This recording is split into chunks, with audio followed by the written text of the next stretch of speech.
by Seehaam Samaai from the Women's Legal Centre. Good evening. Thank you so much for your time. First of all, this plan to have 30 GBV hotspots, it sounds like it's a way to target the areas where most cases are reported and ensure that there's someone there to receive a woman who often walks into a police station utterly traumatised, to be met with blank stares and very little support. Is this a step in the right direction?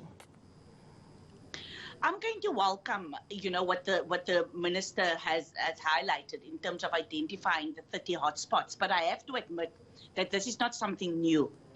If every year, when you look back into 16 days of activism, you will see that there's always either 16 or 20 or 30 hotspots that have been identified. And so in terms of their statistics, they are supposed to identify hotspots. So for us, that is nothing new. What we want to know is it's around the actual enforcement and implementation of the actual laws that deals with gender-based violence, whether or not it's the Sexual Offences Act, whether or not it's the Domestic Violence Act, protection of harassment.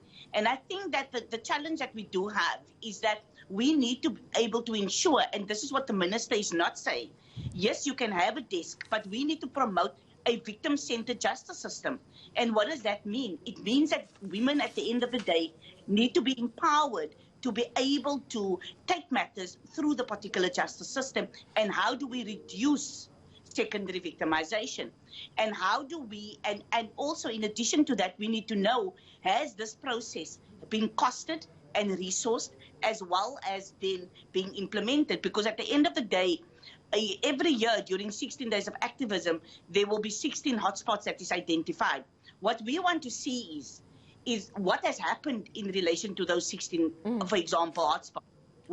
There needs to be proper monitoring, there needs to be proper strengthening, and also partnerships between different government departments.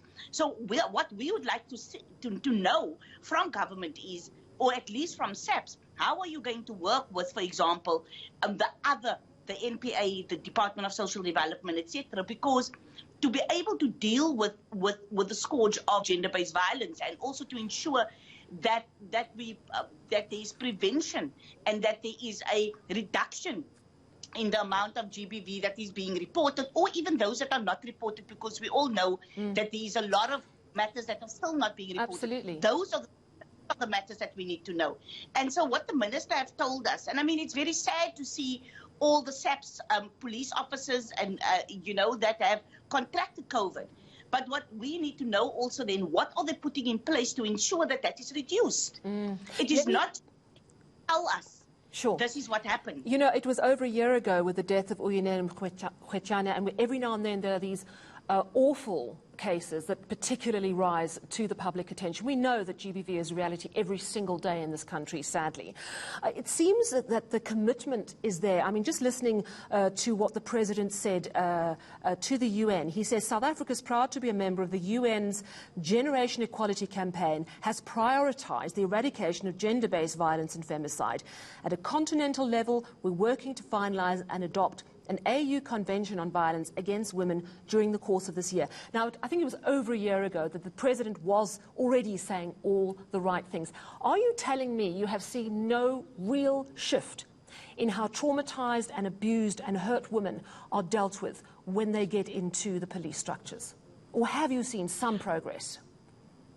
Well, I mean, we can say that there has been, for example, that women would be able to access.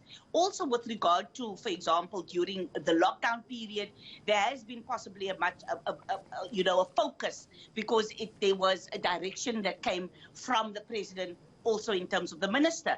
But as we filter down, we also know that we need to, work with, or we need to be able to see whether or not police officers, reduce secondary victimization, as, victims do come to the police stations. And I don't think that there has been a fundamental shift. Also, in addition to that, we all know that we have globally competitive legal framework, which is aligned to international and regional obligations. And so we should not say the same thing all the time.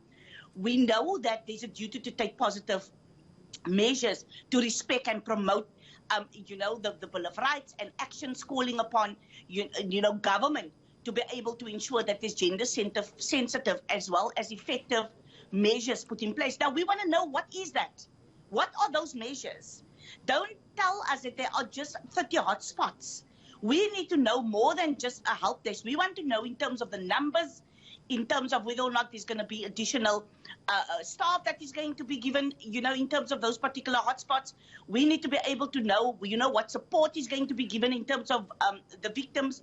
We need to be able to bridge that gap between the legal framework as well as implementation. And we are still stuck in terms of, the broader framework in terms of things that is already there. And also saying that, we do have this 30 hotspots. What we want is at the end of the day is accountability in relation to implementation, because we have the laws and we need to be able to, government or even SAPs need to tell us what they are going to do and what their targets are. If you say that Delft, for example, is one of the highest, give us the statistics, tell us what is going to happen so that we can, as citizens, or even, to be able to collectively keep government also accountable in relation to that. You're right, it's all about accountability and implementation. Thank you very much for giving us such a clear idea of what still needs to be done.